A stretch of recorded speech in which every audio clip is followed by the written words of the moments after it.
Bonjour à tous, veuillez vous inscrire pour recevoir nos nouvelles quotidiennes.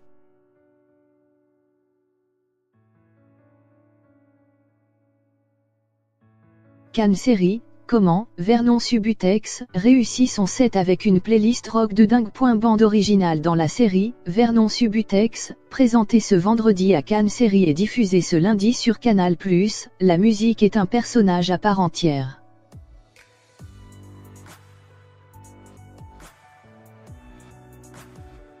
Une playlist de 45 titres.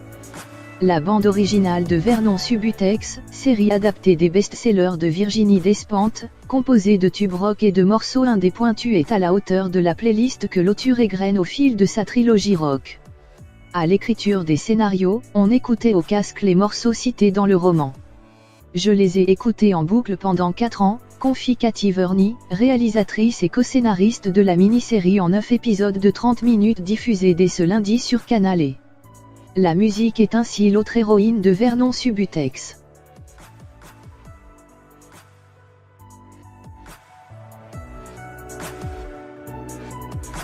On savait dès le départ que la musique allait représenter un énorme budget, parce que c'est un personnage en soi, annonce la productrice Juliette Favrel-Renaud.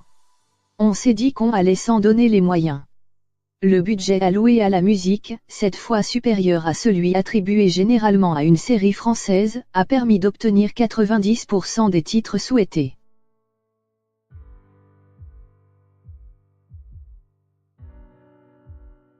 Comme les romans, la série suit Vernon, un ancien disquaire frappé par la révolution numérique, qui, après avoir perdu sa boutique, se retrouve expulsé de son appartement. En pleine errance dans Paris, il ne lui reste, de son ancienne vie, que ses potes, son iPod et ses écouteurs vissés sur les oreilles. La musique fait partie de la narration, explique Cathy Verney. Lorsqu'il fait écouter Something on Your Mind de Karen Dalton à cette femme à l'arrêt de bus, c'est comme une ligne de dialogue. Choisir le bon morceau fait partie de l'écriture de la scène.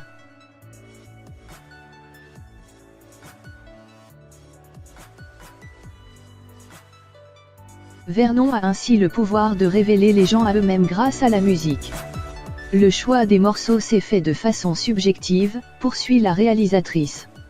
Je préférais tel morceau à tel autre parce que je trouvais qu'il racontait mieux l'état d'esprit de Vernon à ce moment-là. La musique est le moyen d'expression de Vernon et une manière pour la réalisatrice de raconter ce personnage et son errance.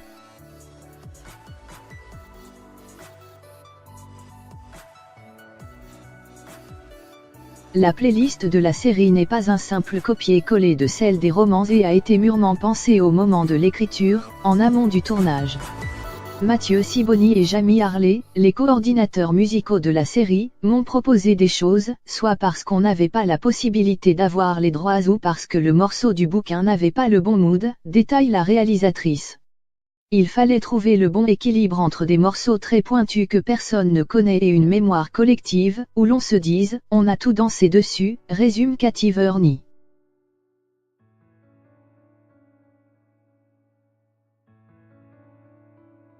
C'était important de ne pas bloquer le personnage dans les années 1990, estime Mathieu Sibony, qui a sélectionné des titres avec une palette chronologique très vaste. Et d'expliquer sa démarche, il est disquaire. Il a nécessairement une culture et une curiosité permanente. Il ne fallait pas en faire un ambassadeur de l'esprit post-punk ou alternatif français des années 1990, parce que cela aurait réduit le personnage à une petite fraction de ce qu'il est. Évidemment, il n'écoute pas Boba. Mais ne s'est pas arrêté à Johnny Rotten.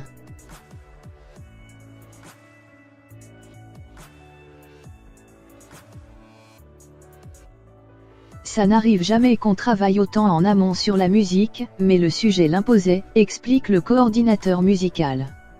Puisque la musique a été pensée en amont, elle a été jouée au casque sur le tournage. On était 3 à l'écouter au casque, Romain, le chef opérateur, David Chisalet, et moi. La musique déterminait les mouvements de caméra de David, raconte la réalisatrice.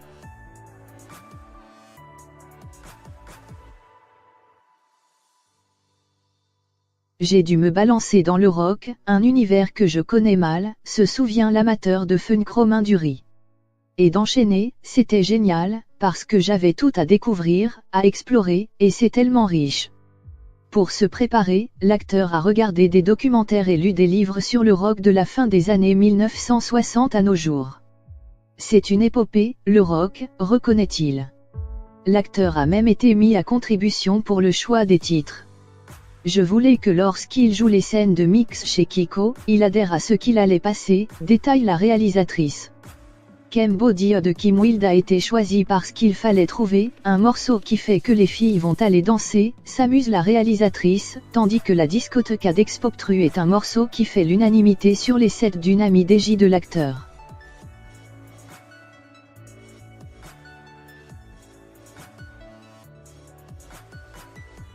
La seconde partie de la mini-série, lorsque Vernon Subutex, dépossédé de son iPod, n'a plus les moyens d'écouter de la musique, a été tournée quant à elle, en silence. Low Entertainment, un collectif de 3 musiciens, a composé ces titres originaux extra-diégétiques, mais aussi le titre Zombie Nation, pour le personnage d'Alex Beach, un proche de Vernon Subutex, une icône du rock qui a perdu le feu sacré. Le titre a été interprété par l'acteur Ataya Mokonzi, qui campe la star du rock dans la séquence qui se déroule au bus Palladium. Alex Blish, c'est l'âme de la série. Il fallait qu'en un plan, on comprenne qu'il a été une star du rock, et qu'il a perdu cet état d'esprit rock, qu'il est devenu mainstream, résume la réalisatrice. À l'instar de la galerie des personnages de la série, mais à l'exception du héros, Vernon Subutex.